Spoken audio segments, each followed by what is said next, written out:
Alors maintenant que nous avons terminé, nous avons créé donc notre cours est fini, nous l'avons utilisé avec les élèves. On va maintenant administrer un petit peu. Donc je vais enregistrer mon fichier. Donc il me propose un chemin d'enregistrement. Je vais bien entendu là où je le souhaite. Et donc proposer un enregistrement. Le format que vous l'avez vu est GWB.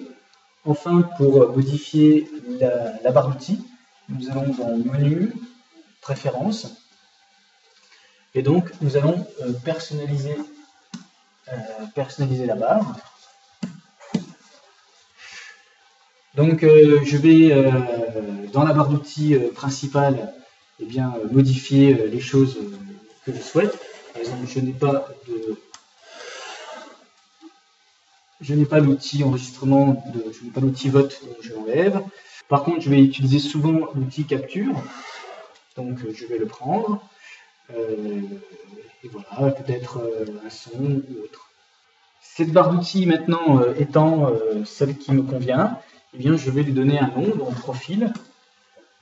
Donc moi c'est un profil intermédiaire.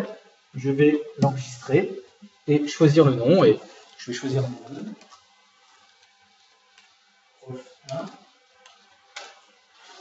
Ce qui fait que maintenant, lorsque je retournerai dans cette salle et que je souhaite reprendre ma barre d'outils, je pourrai l'utiliser dans Prof 1. Donc pour terminer avec le paramétrage de la barre d'outils, nous sommes plusieurs enseignants, je veux retrouver ma barre d'outils, donc je clique, je vais dans Menu, Préférences, Personnaliser les barres. Alors ici, je suis arrivé, c'était Prof 1 qui était venu avant moi. Moi, je suis le Prof 2, donc je sélectionne Prof 2. Automatiquement, ma nouvelle barre apparaît et je travaille avec ma barre personnelle. Alors, attention, petite remarque, si vous souhaitez modifier une barre, vérifiez que vous êtes sur un profil, soit qui est le vôtre existant. Si vous souhaitez créer un nouveau profil, je retourne dans Préférences et dans Personnaliser les barres, je sélectionne intermédiaire ou basique, c'est-à-dire la barre de départ avec laquelle je vais travailler.